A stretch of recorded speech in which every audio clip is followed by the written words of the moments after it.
Tony D and Little Joan and guest dog Stella, and this is a screenwriter's rant on two numbered movies.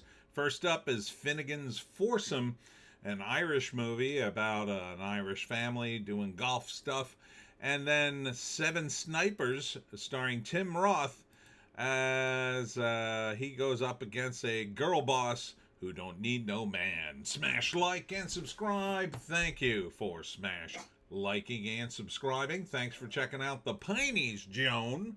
Books 1 through 20, available at Amazon.com. Don't forget, Kindle Unlimited is free. Shut up, Joan. Finnegan's Foursome. I thought this was going to be a very weird movie, but turns out it's just a very wholesome movie about Irish people and golf. So the premise is family, they go golfing every year, and they have a contest. And this was the year one of the Irish brothers was finally going to beat his granddad in golf. And one of them, amazingly, like the worst one of them, gets a hole in one. And the grandfather has a heart attack and dies. So now they're dealing with his death. But it's a very wholesome family Irish thing. And his last wish was that they'd go to Ireland and do some golfing and spread his ashes. So they do it. And it looks very sort of mildly fun. Joan! What? You don't like Irish people? What is wrong with you? Get away. Everybody get away. All right, Joan, get on the floor and leave me alone. Jesus. Anyhow, so the whole family goes to Ireland and they do some golfing and they golf. They have golf bets for everything and they become closer as a family. So it's a nice kind of movie, unlike Joan's Barking.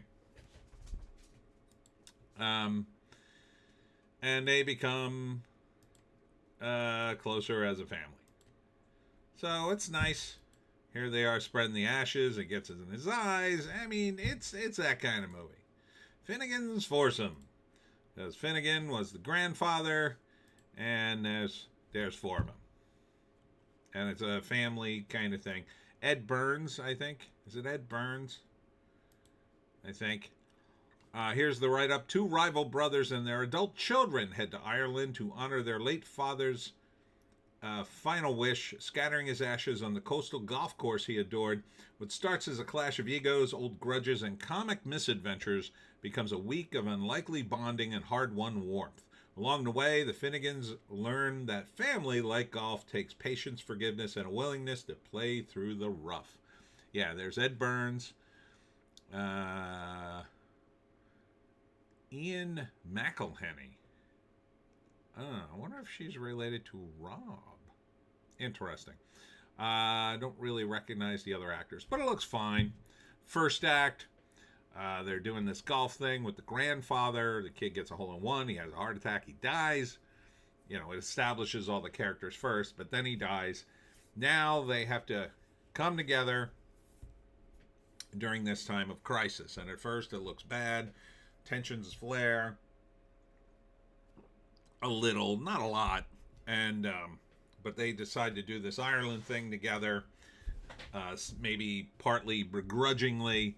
And then they go and they sort of resolve some differences, and they become closer as a family, and they spread his ashes, and it's all good. The end. I'd see it. It looks like a harmless movie. Seems kind of fun. Not particularly funny, but mildly funny. Next up is Seven Snipers, starring Tim Roth. For some reason, when Tim Roth, I never saw him as an action star, but he played the Abomination in the MCU, and this feels like that's why they cast him for this movie. So sometimes he plays like soldiers of fortune. I think simply because he played them before. So this one's about seven snipers, and Tim Roth's the evil sniper. And the lady was in his platoon or whatever, and now he's coming to kill her, and then a group of other snipers protect her, and then Tim Roth kills them one by one. And she has a daughter, but don't worry, because she's a woman, and we all know women win in these kinds of movies. Yeah, it looks kind of girl bossy. I don't dig that. Rated R for adult situations. I kind of don't like the title. It doesn't work for me. Written by Andrew O'Keefe, directed by Sandra Scribaris. It looks like the kind of movie that was written for Charlize Theron. And for a second, I thought the lead actress was Charlize Theron, but it's not. But it feels like a movie she could absolutely be put in. She even's got the same sort of haircut, really. Would I see it? Probably not. I mean, I like action movies, but this one looks, again, very girl bossy. You can keep putting women in these situations, and it's not that, I mean, I guess there's a couple of women snipers. There's probably a few of them. They're probably very good. But it's not usual. It's not your typical sniper profile, right? You can make all the arguments you want, but it's just not the case that most snipers are women. It's just not. Which means in a movie, you're going to have to make adjustments to signal to the audience that this is an unusual case. Not like, oh, she just happens to be a woman. She's just as good as a man. Like, you can't do it that way. And the problem with doing this as a movie, typically you're going to cast an actress, and actresses are pretty good looking, and they tend not to look like guys who could punch you in the face and knock you down. They tend to look like beautiful women. And then you have to dress them down and sort of ugly them up for the role, and then you're kind of defeating the whole purpose of a movie. You can make the movie work. I'm not suggesting you can't make the movie work, but you're putting an obstacle in front of yourself just because why? You got to prove to the world that women are snipers? That's not what the movie's about. It's not about the first female sniper. It's a simple action movie. So if you're going to make it simple, pick the obvious choice. The obvious choice that it would be a man. Unless there's some major plot point in here that it should be a woman. Now, maybe there is. Maybe the reason Tim Roth is going after her is it's really his daughter, right? So he had sex with her, and they made a daughter, and now he's out to, I don't know, kill her for some reason. I don't know. That would make more sense. If that's a plot in the movie, okay, then I can accept it. I can accept your female sniper girl boss. Otherwise, I kind of think you just did it for DEI points. But what do I know? First act, she's living out in the countryside, raising her daughter because she don't need no man. And she never told her that she was actually a super cool assassin woman. Second act, Tim Roth is coming, and he's gonna kill her, and now she has to pull out her gun out of the hay in the barn or something, just like John Wick had to dig up his guns in that one scene. And now she's gonna fight him sniper to sniper, and then, I don't know, some other snipers come to help her, but they're all gonna die. And because Tim Roth's the best, she's the best, and there could only be one best. And then in the end, she kills him. Saves her daughter at the end. All right. Let's go to the IMDb and get the deets on this movie. 7 snipers. A retired sniper in hiding on an Australian ranch must reunite her elite kill squad when a vengeful warlord threatens her daughter. But he was in the crew with her. So he's not I guess he's a warlord now?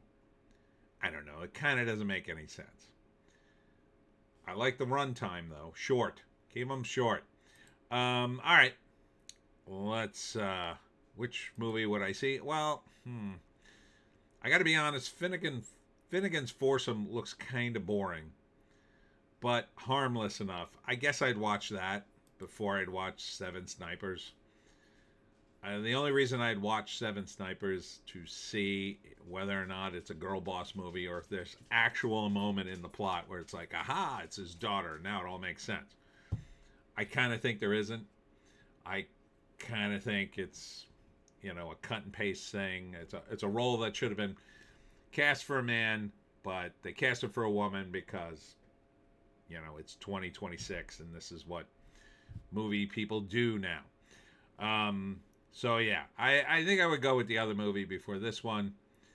Even though I like Tim Roth, but he seems to be miscast in movies. I don't know. Anyhow, that's it for me, Tony D, and Little Joan, nasty Little Joan tonight, and the guest dog. Saturday, I will be at Jersey Devil Fable Fest, rain or shine now. I got the word. It's rain or shine. So I will be there on Saturday. If it's raining, there's a chance I'll either be I'll be forced to hide my books in the car, or I don't know. I don't know how I'm going to sell stuff if it's really raining. If it's a light rain, I'll have my tent and it should be fine. And I'll be there from 12 to 6. I will be doing my talk on how to hunt the Jersey Devils, so look for that. On Sunday, I'll be at the Smithville Art Walk. Not expected to hit rain that day.